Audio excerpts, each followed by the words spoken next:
As we know, isekais are no strangers when it comes to having insanely overpowered main characters. And if you don't know Makoto Misumi, you're definitely gonna know about him after this video. Makoto is the main character of TSUKIMICHI Moonlit Fantasy, and he's one of the most broken characters I have ever witnessed in fiction, and he would be broken in his own unique ways. The way he would fight would be not unlike that of a god, which is extreme for me to say because he is actually still a human. He would have something that makes him undoubtedly special. That would be the amount of his magic power. Makoto would have so much magic inside of his body, really just right out of the gate, not knowing how to fight or do anything for himself. He would be considered that of a goddess class, meaning that he could rival the goddess of TSUKIMICHI Moonlit Fantasy right when it comes to being in the first episode, let alone first couple of chapters in the novel. Yes, you heard me right. Without even knowing how to fight or do anything, he would be at the level of a god. He would have that kind of power. He would have enough magic to rival a god. But what truly makes him special is how he taps into all of this power. And of course, if he's rivaling a god at the beginning of the series, you can only imagine what he's going to be like at the end. Of course, you guessed it, he's going to rival and even surpass God. One of Makoto's best standout qualities would be his immunities, and he has multiple things that he's immune to, meaning you only have a few ways to kill him, if not only one, because none of these things can work on him just because. He would have immunity to bewitching, getting cursed, being paralyzed, deadly poison magic, and much, much more. So, with that being said, if anyone were to paralyze him or curse him, it's not working. If you were to shoot him with an arrow and inject his body with the deadliest poison on Earth, he's not going to die. If he's paralyzed, he's still going to be able to move through paralysis like it's nothing. And it only gets worse. Of course it does, right? For anyone fighting Makoto, that is, he would be immune to even more things. He'd be immune to wind and fire magic because he would have a high resistance against them. Not only this, but he would resist heavy impacts, making him have high defense specs in both physical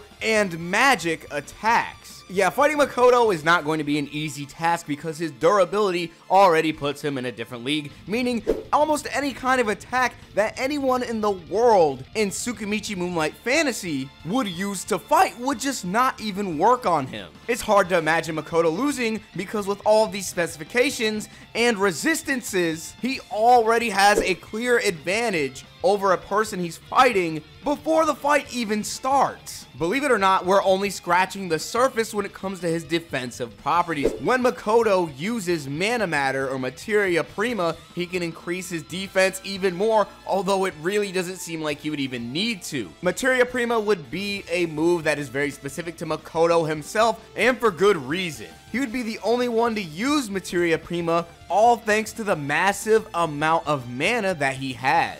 No one else, let alone most people in this world, would not compare to the amount of mana he has because, like I mentioned before, he would rival a god, and with godlike magic in his control, no one else would use materia prima. By using materia prima, he would make magic take a physical form, making the magic become a physical armor that he can wear. This armor would allow him to fight dragon slayers and goddesses without suffering any serious injuries. This same armor made out of physical magic can also enhance his attacks and make it so he can punch through boulders without breaking a single sweat.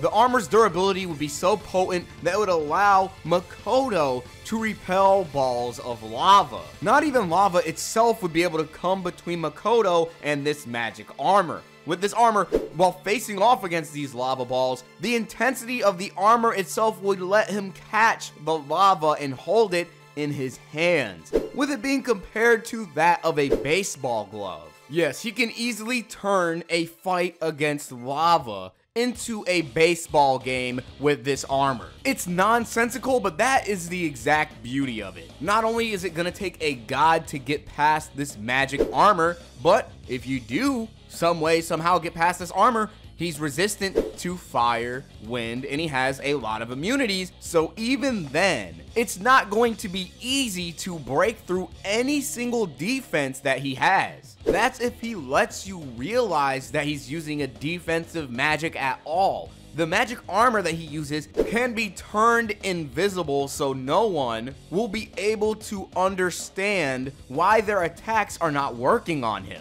Let's say someone wants to attack Makoto, and for some reason their attacks are not landing. They will never realize that he has an armor covering his body because it will be invisible. Taking that into account, they will never get past the magic armor because they won't know it's there. So when fighting him, you have two different layers of defense that you have to break through, and you have to figure out why the defense is even there. Which you won't because the armor is invisible, and there is a specific reason as to why he can do this. We'll get into that later in the video. Easily, a person that's fighting Makoto will be tricked, and they will completely struggle just to damage him. Right then and there, he has 3 different winning conditions that you need to figure out to beat him. And easier said than done because likely he's going to have countermeasures to stop all of this. As you can tell, he has a very well thought out defense, which should make you wonder about his offense, especially when his magic armor can hold back an attack that can destroy at least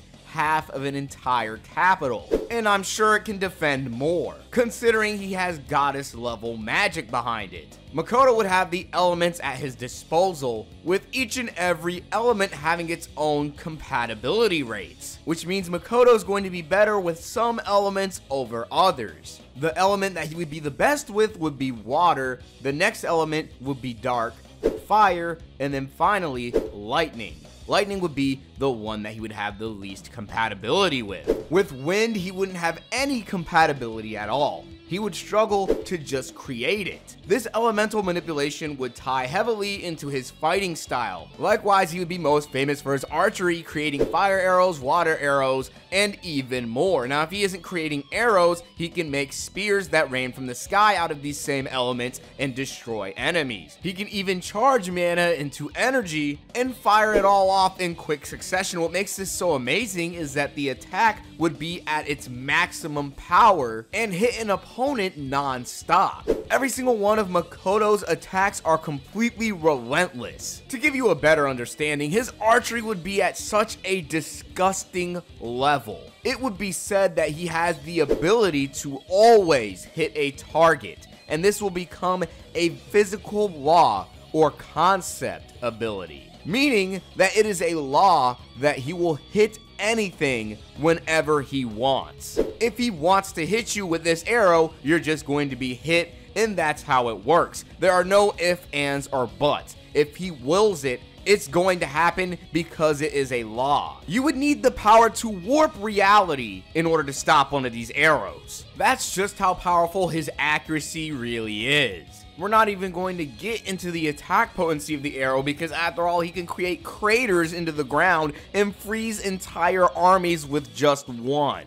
It's disgusting. And that's just him simply taking advantage of the elements and forming them into different shapes and into arrows. He would have the mastery of words as a power. This grants him the understanding and the ability to communicate with anyone, regardless of their language or anything else. Even the most complex languages, he'd be able to break down and understand. Makoto can talk and communicate with beings that aren't even human. He would also understand magic languages, which in theory lets him break down different spells and create different concepts, letting him do insane spells known as mana matter or materia prima. His immediate and superb understanding is comparable to a god's, really. Only a god could break something down so easily and adapt to the world around it the way he does, being able to find different solutions to problems where billions of others have failed. When it comes to magic theory, he's in his own league with magic. Speaking of which, he would undoubtedly rival the gods because he would have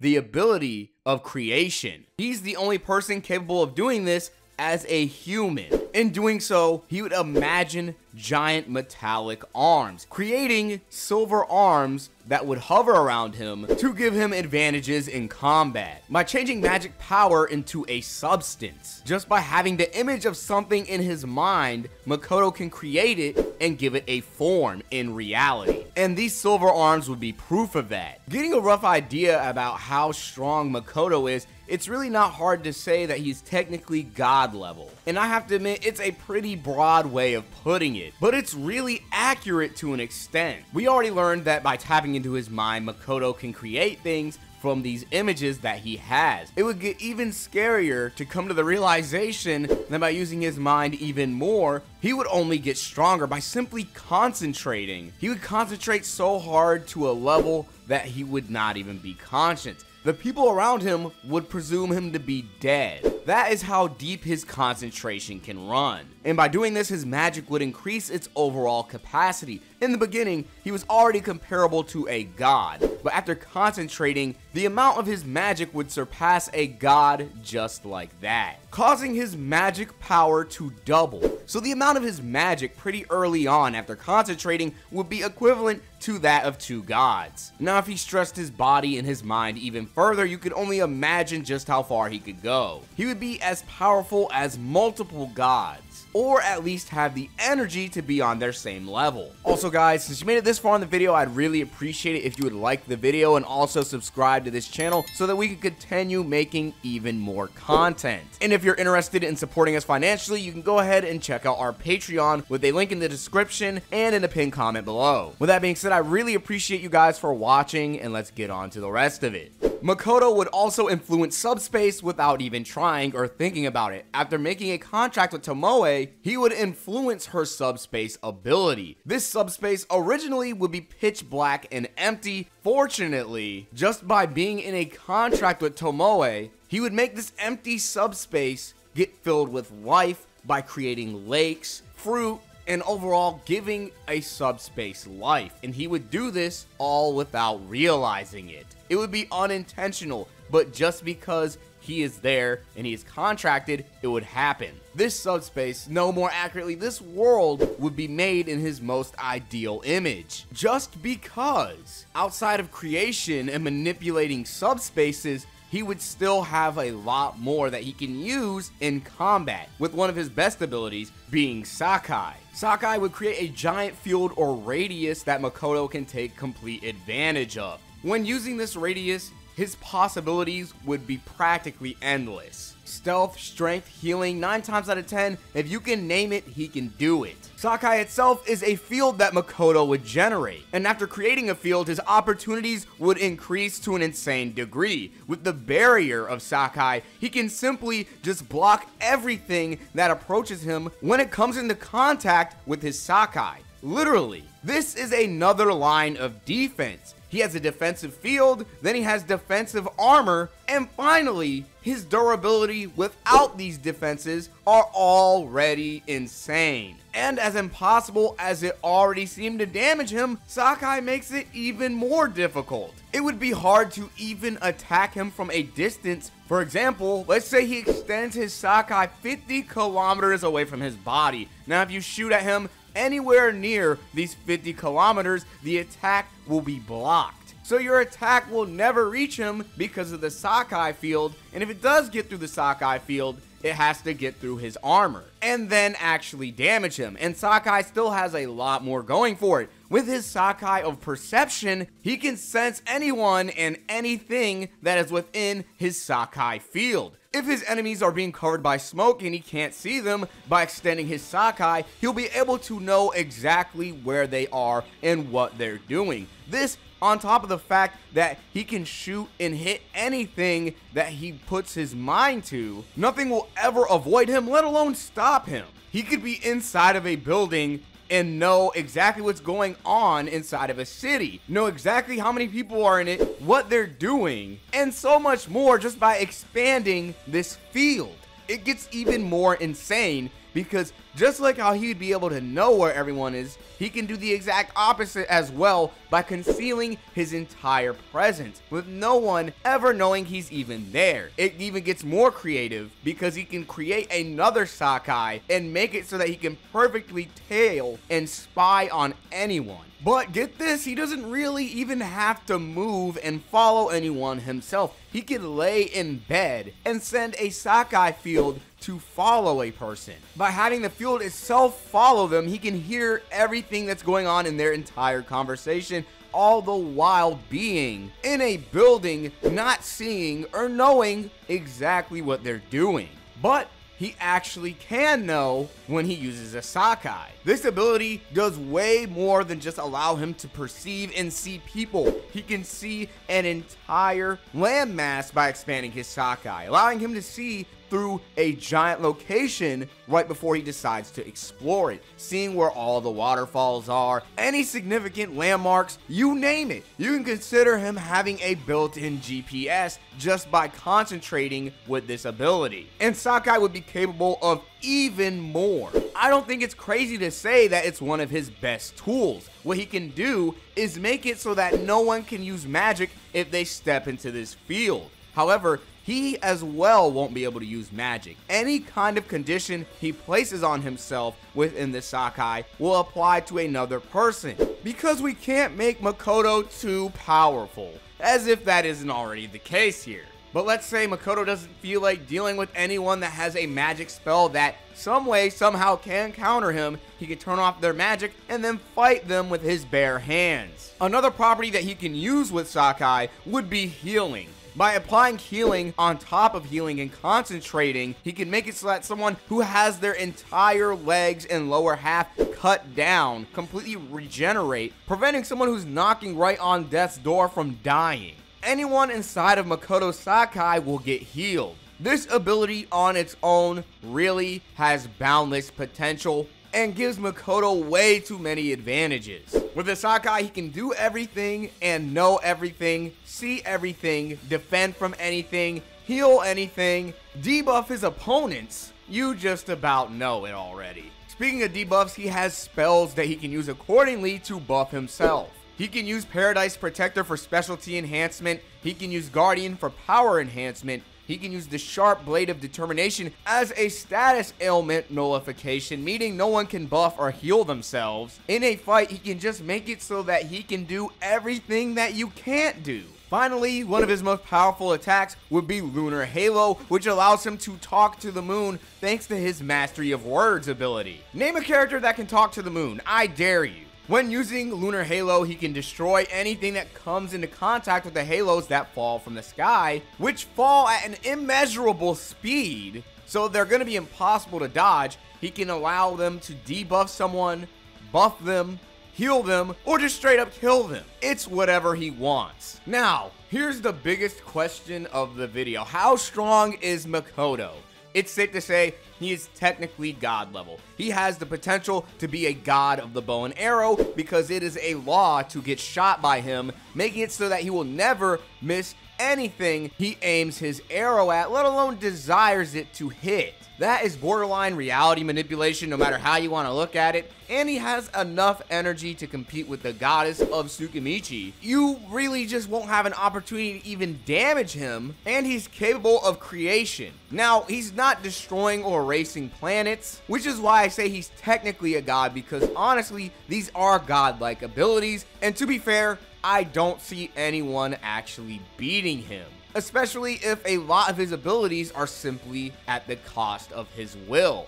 Just by simply wanting it to happen, it will happen. And I think that earns him the title of being a god, or more accurately, technically a god. If it wasn't clear already, Makoto is without a doubt overpowered.